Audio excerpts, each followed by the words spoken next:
berkurangnya mengharap rahmat Allah ketika adanya kesalahan pada dirinya.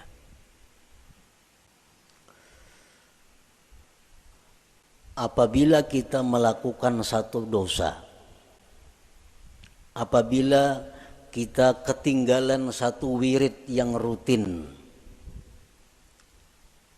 nah kemudian kita merasa jauh dari rahmat Allah,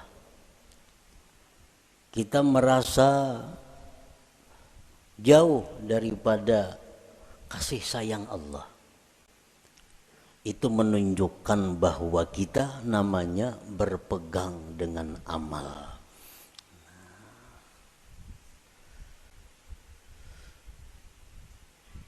Orang-orang yang mulia, orang-orang yang sudah mengenal lebih jauh tentang Allah Subhanahu wa ta'ala, dalam keadaan apapun mereka itu tidak berkurang harapnya kepada Allah. Baik mereka dalam melakukan taat atau mereka sedang diuji dengan kemaksiatan, harap mereka kepada Allah tetap sama. Kenapa sebabnya? Karena mereka tidak berpegang kepada amal. Mereka itu berpegang kepada rahmat Allah, berpegang kepada anugerah Allah Subhanahu wa ta'ala. Para muhibbin rahimakumullah, amal itu artinya adalah harakatul jismi awil qalbi. Itu ngarannya amal. Gerak tubuh, gerak jasad atau hati. Bila bergerak awak kita nih, ngarannya ba'amal. Nah, bila bergerak hati kita, ngarannya ba'amal. Itu arti amal. Fa in taharraka bima fihi sawab summiya ta'atan. Wa in taharraka bima fihi al-iqab summiyat maksiatan. Apabila gerak badan kita atau gerak hati kita itu ada pahalanya, itu ngarannya taat. Apabila gerak badan atau hati kita itu mengakibatkan kita disiksa, ngarannya maksiat. Jadi maksiat itu beramal juga. Makuat badan itu beramal jar. Orangnya penjudi.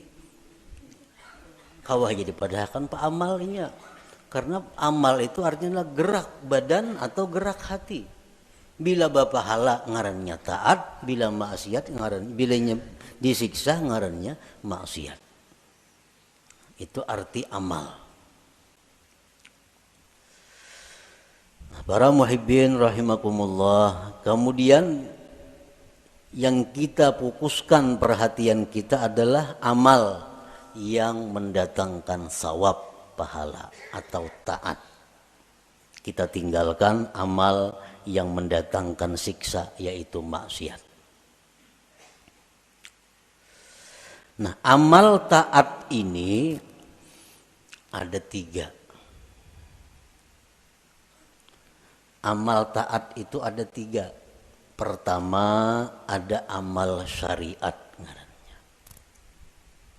Yang kedua ada amal tarikat.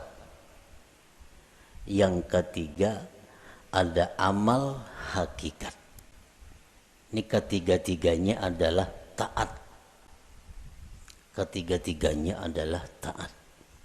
Baik amal kita ini syariat, baik amal kita ini tarikat, atau amal kita itu hakikat, itu sama-sama mendatangkan pahala.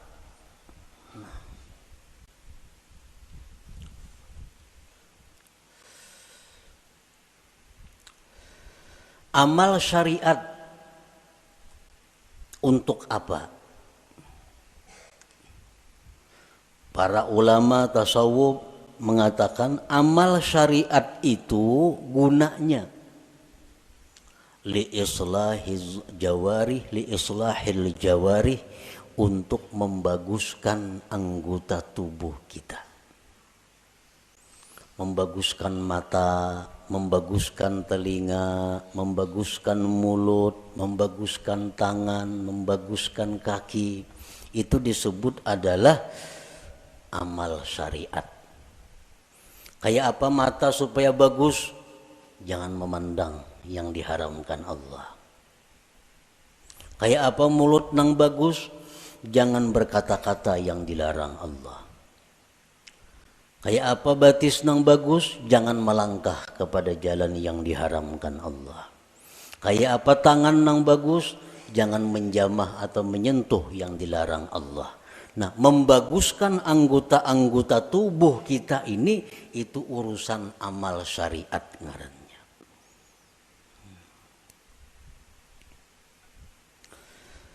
Wa amalut tariqah li islahil qulub.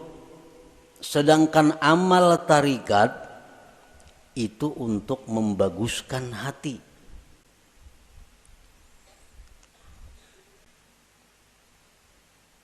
Amal tarikat itu gunanya adalah membaguskan hati. Kayak apa supaya hati jangan sombong, itu urusan amal tarikat yang membaguskan. Kayak apa hati supaya jangan ria, itu amal tarikat yang membaguskan. Kayak apa hati supaya jangan dengki, itu urusan amal tarikat yang mengurusnya. Nah, jadi amal tarikat itu adalah gunanya untuk membaguskan hati. Wa amalul haqiqah li islahil arwah, sedangkan amal hakikat itu untuk membaguskan arwah. Membaguskan roh. Kayak apa roh kita ini supaya bagus? Roh nang bagus tuh nang kayak apa? Roh nang bagus tuh roh yang mengenal Allah. Roh yang bagus, roh yang mengenal Allah. Nah, kayak apa supaya roh kita ini bisa mengenal Allah? Itu urusan amal hakikat nang maaturnya. Urusan amal hakikat nang menuntunnya kepada demikian itu. Nah, jadi kita 3 amal yang perlu kita laksanakan. 1, amal syariat supaya zahir tubuh kita ini bagus. Yang kedua, amal tarikat itu kemudian dilaksanakan supaya hati kita bagus. Dan yang ketiga, amal hakikat kita lakukan agar roh kita ini bagus. Nah, para muhibbin rahimakumullah. Amal syariat fungsinya untuk membaguskan anggota tubuh.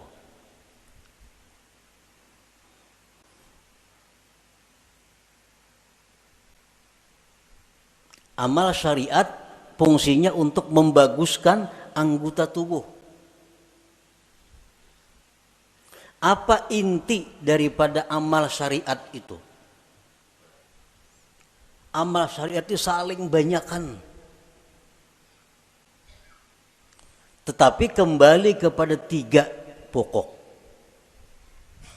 3 pokok inilah yang disebut dengan amal syariat. Pertama, tobat.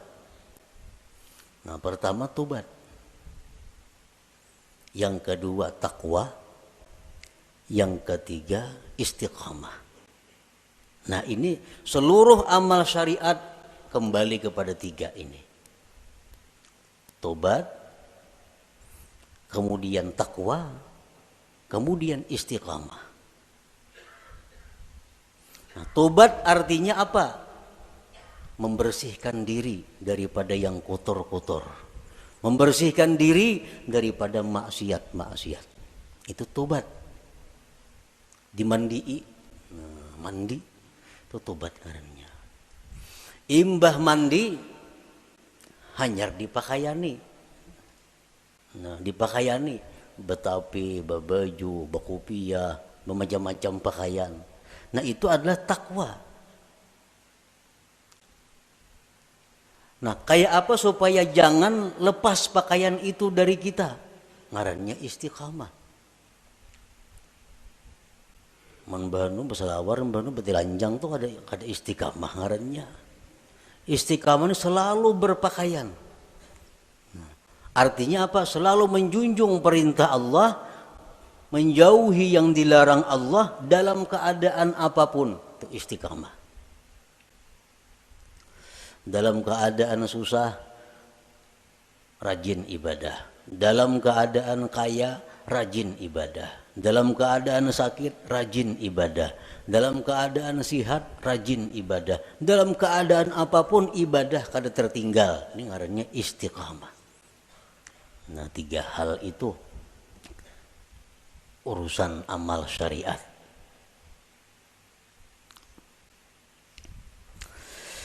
Nah kemudian amal tarikat. Banyak banget tarikat itu amalannya. Tetapi intinya kembali kepada 3. Supaya hati kita ini bagus. Pertama ikhlas. Ikhlas. Yang kedua sidik. Yang ketiga tumakninah. Nah ini intinya. Seluruh amal tarikat buliknya kenang 3 ini.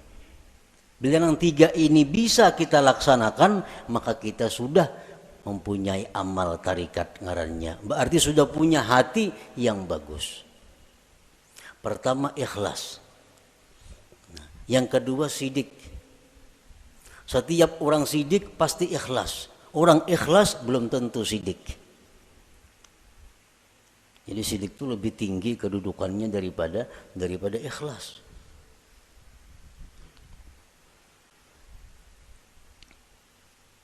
Orang sembahyang itu bisa ikhlas.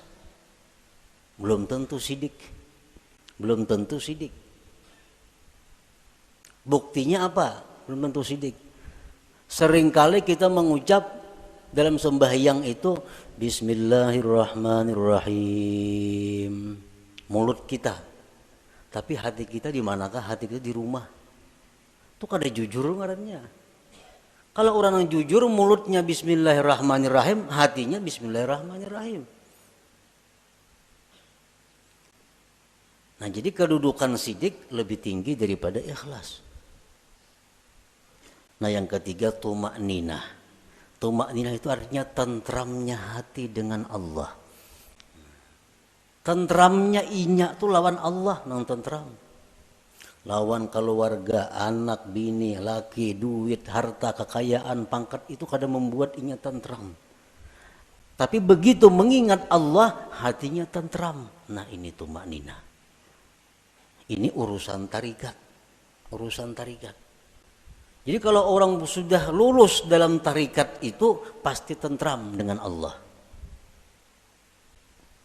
Alladzina amanu wa tatma'innu qulubuhum bi dzikrillah, ala bi dzikrillah tatma'innul qulub. Ini untuk orang tarikat. Nah, orang-orang yang beriman itu tentram hatinya dengan mengingat Allah. Nah, jadi kalau kita sudah bertarikat, lulus dalam tarikat itu pasti kita tentramnya kita dengan Allah. Tak kumpul lawan siapa saja kadang membuat tentram. Tapi begitu kita ingat Allah walaupun saurangan di hutan belantara tetap tentram hatinya. Nah ini sudah orang yang lulus dalam tarikah ngarannya. Nah yang ketiga hakikat, amal hakikat. Hakikat tadi gunanya untuk membaiki roh. Roh yang baik itu roh yang kenal Allah. Nah kayak apa roh kita ini supaya kenal Allah? Itu urusan amal hakikat. Pekerjaan hakikat. Dan inti pekerjaan hakikat itu kembalinya kepada 3. Pertama muraqabah. Nah, muraqabah. Murakabah itu artinya merasa dirinya selalu diawasi oleh Allah, merasa ditilik oleh Allah, merasa diperhatikan oleh Allah.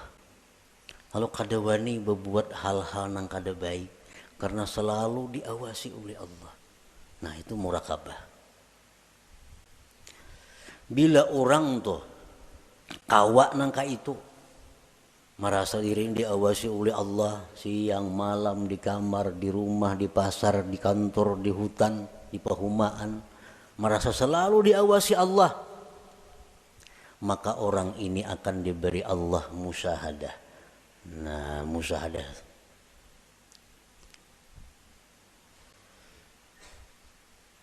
bila orang itu sudah musyahadah lawan Allah, ngarannya ma'rifat lawan Tuhan. Jadi amal hakikat ini 3, murakabah, musyahadah, ma'rifat. Itu amal hakikat ngarannya.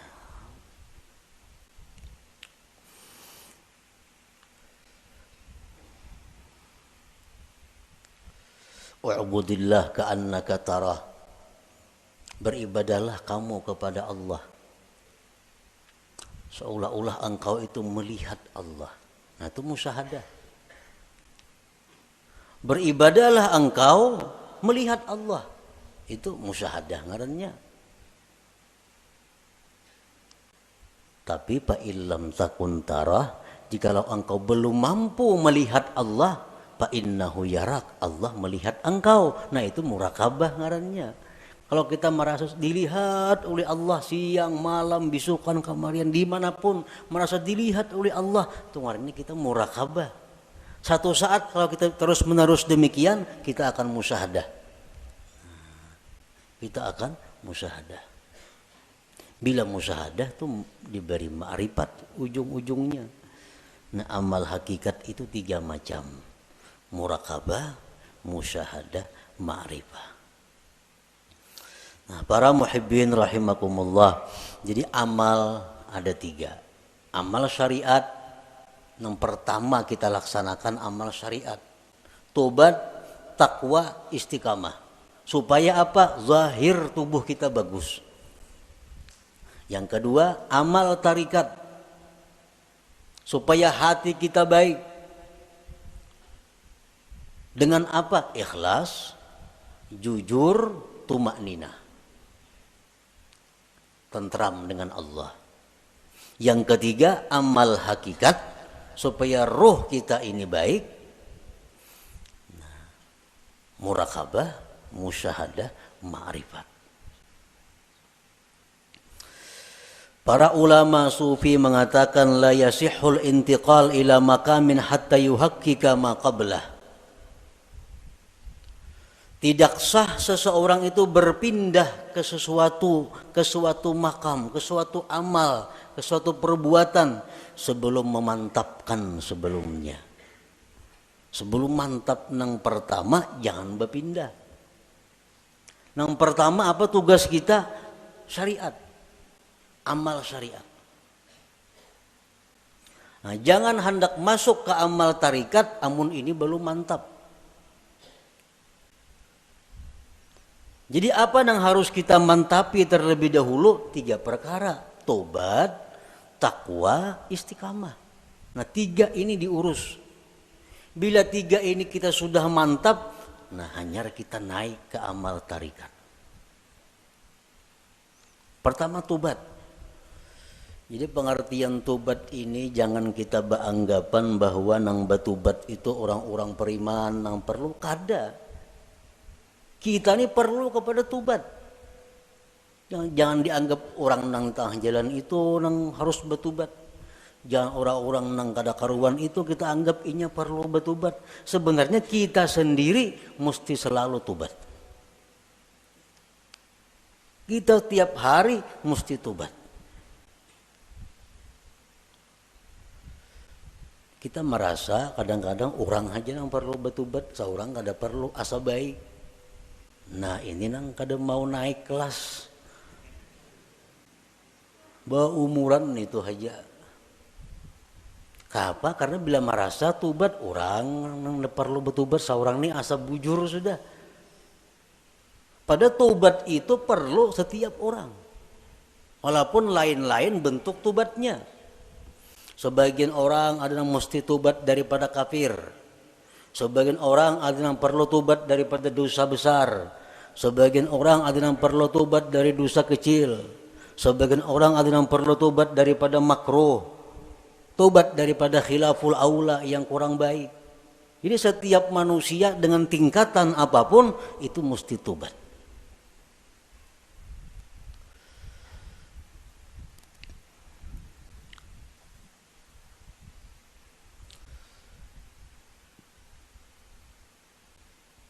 Nah kita sudahlah bertobat, sudah. Dulu minum arak, sekarang ampih. Dulu penjudi, sekarang ampih. Tobat. Dulu ketujuh riba, sekarang ampih. Tobat. Dahulu suka zina, sekarang ampih, sudah tobat. Nah cuma tahukah kita tobat kita itu diterima atau kada? Nah, karena orang nang ampih itu belum tentu diterima.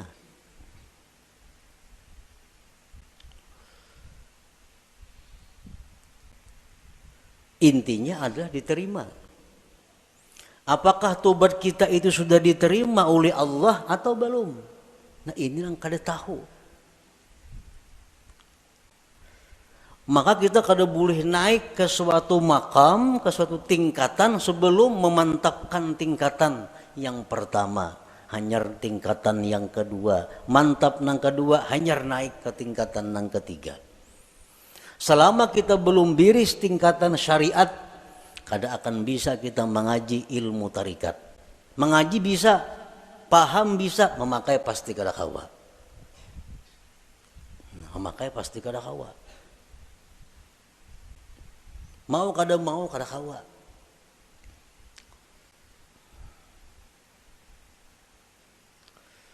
Tarikat belum biris, belum matang, belum selesai, kada akan bisa naik kepada hakikat. Maka dengan hakikat itulah kita bisa dapat kepada ma'rifat. Nah, jadi diibaratkan itu ma'rifat itu satu mutiara. Nah, mutiara, andaknya mutiara itu di dalam ruangan nang halus, muat awak. Ruangannya muat awak. Ruangan nang halus ini andaknya di sebuah kamar. Nah, kamar kawah jorong boleh membaandam. Dan kamar itu andaknya dalam sebuah rumah. Nah, rumah ini mau naik sepeda motor kawah aja rumah. Nah, jadi kita kada bisa masuk ke rumah kalau kita masih banyak bawaan. Ada kawan. Kalau kita masih banyak bawaan kita ini masih berinting, sering banyakan bawaan. Kalau kita bakajal ke rumah, kada kawa. Buangi nang kada perlu supaya kita kawa masuk ke rumah. Motor ditinggal, nang mana diisi motor, toko ditinggal. Kalau mau angkut toko ke rumah, kada kawa. Kios ditinggal, kabun ditinggal, kada muat rumah. Nah, jadi nang kau masuk ke rumah hanya barang-barang tertentu. Nah, artinya apa? Syariat itu laksana rumah. Begitu kita masuk syariat, banyak nang kita tinggalkan. Riba tinggalkan, permainan tinggalkan, zina tinggalkan, semua aja tinggalkan. Kalau tuh kita masuk ke rumah.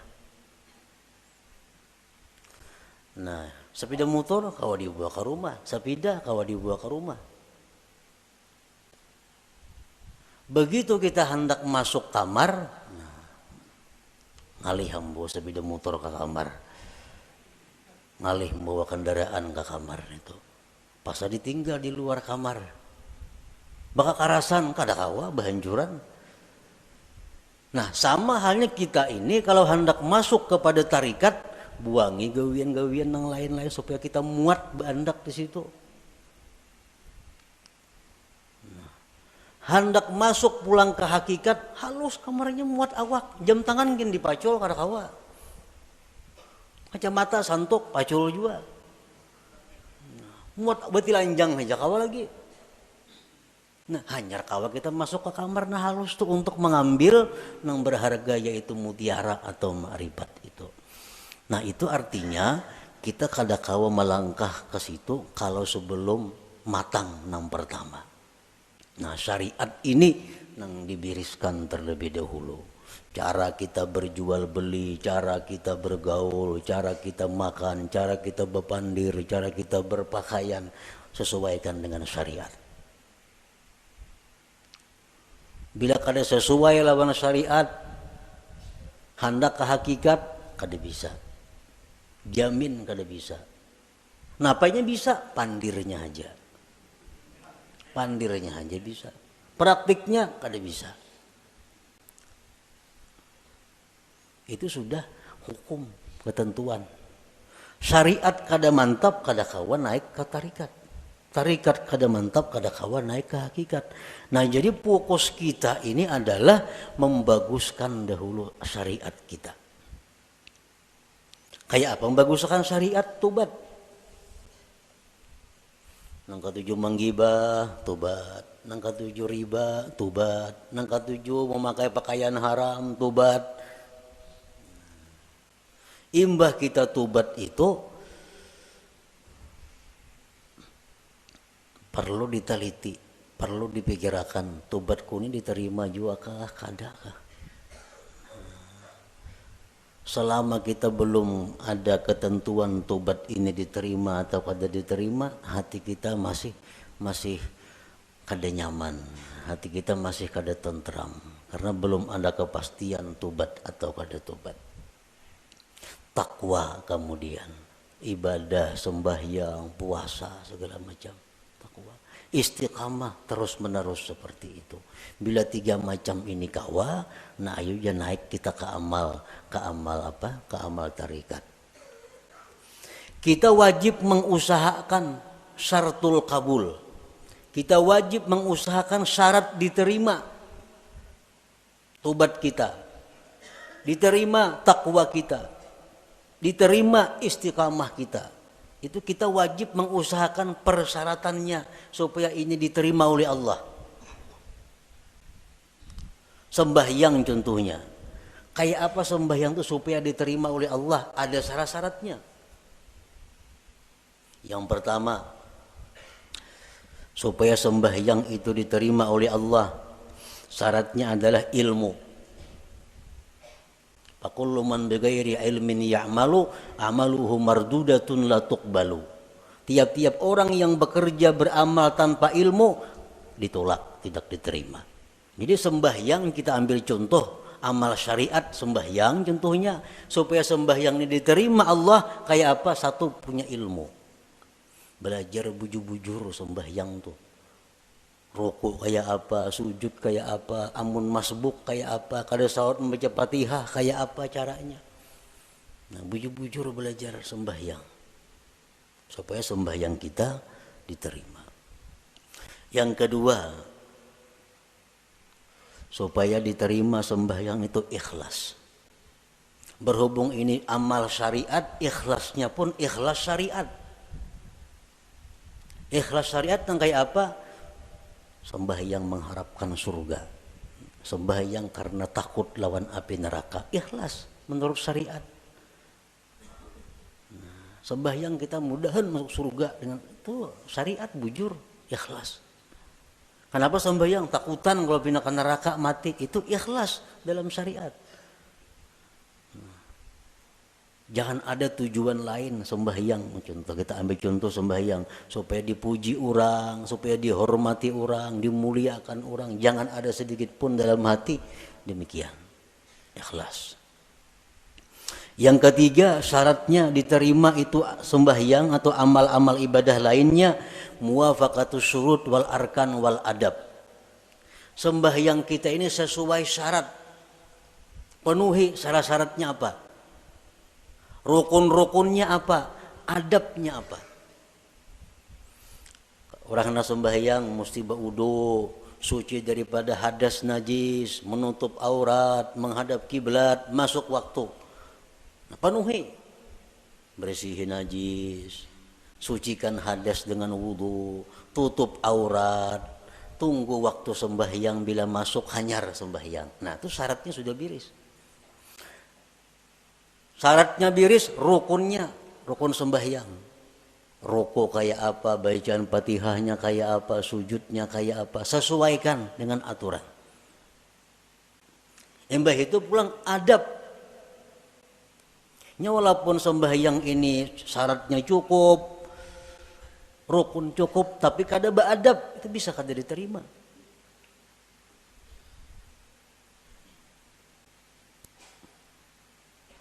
Sesuaikan adabnya.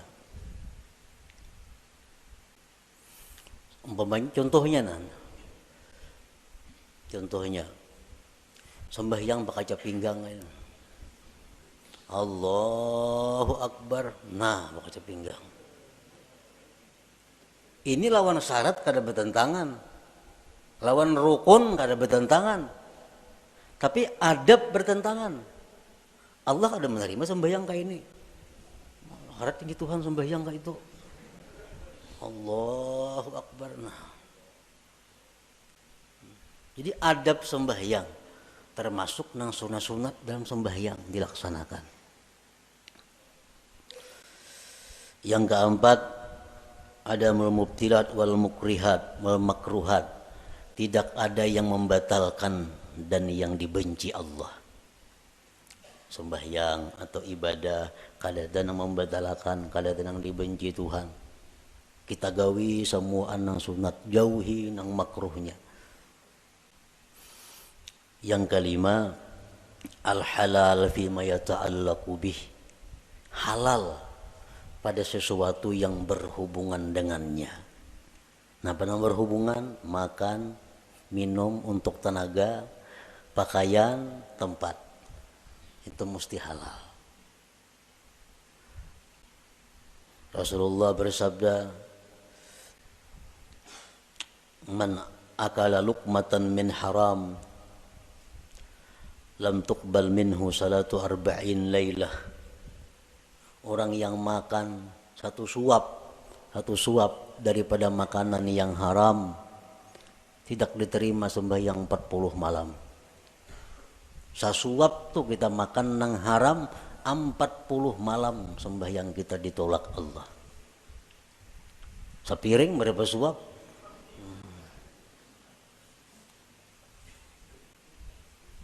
Nah, ini urusan amal syariat.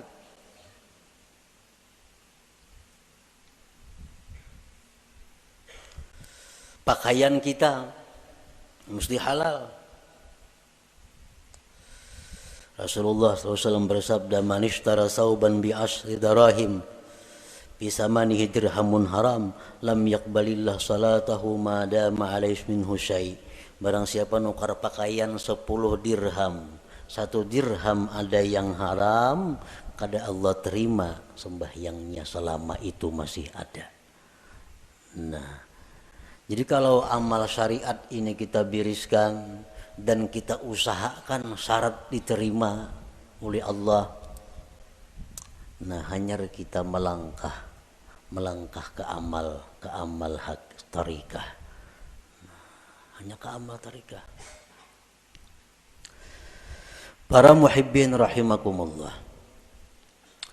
Imam Ahmad ibnu Athaillah tadi mengatakan, termasuk tanda orang yang berpegang dengan amal, kurangnya berharap kepada Allah ketika terjadi maksiat pada dirinya. Nah, sekarang kita tadi beramal, tobat sudah kita laksanakan, syarat-syarat untuk diterima sudah kita laksanakan, takwa sekarang ini kita laksanakan, istiqamah kita laksanakan. Jangan sekali-kali kita berpegang, kita condong, kita gembira dengan tobat, takwa dan istiqamah itu. Jangan sekali-kali kita berpegang, jangan sekali-kali kita bersandar, jangan merasa gembira dengan tobat, takwa, dan istiqamah tadi. Kenapa sebabnya? Karena takwa, tobat, istiqamah itu bagian amal syariat tuh, itu kada akan bisa memasukkan kita ke dalam surga. Ada perlu kita gembira dengan itu.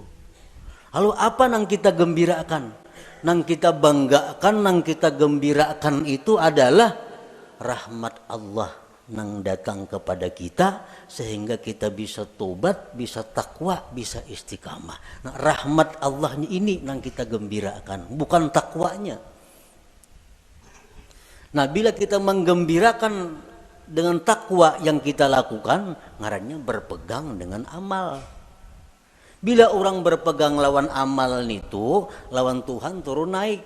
Bila banyak maksiat, asa jauh lawan Tuhan. Bila berbuat taat, asa parak lawan Tuhan. Padahal Tuhan tuh ada jauh berparak sebenarnya.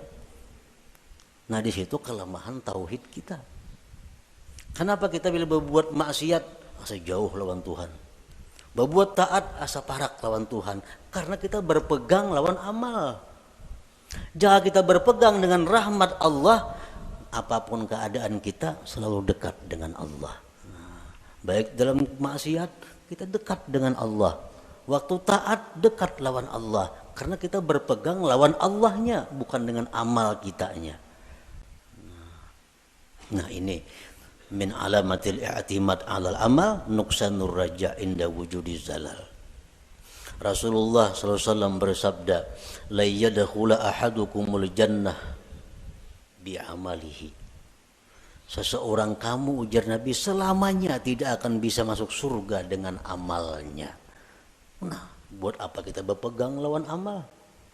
Buat apa kita gembira dengan tobat, gembira dengan takwa, gembira dengan sembahyang? Nah, apa gembira akan? Itu kadang membawa ke surga, ujar Nabi kita. Qalu wala anta ya Rasulullah, qala wala ana. Aku pun ya Nabi, amalku kada bisa masukkan aku ke surga. Illa ayyatagammadani Allah birahmatih.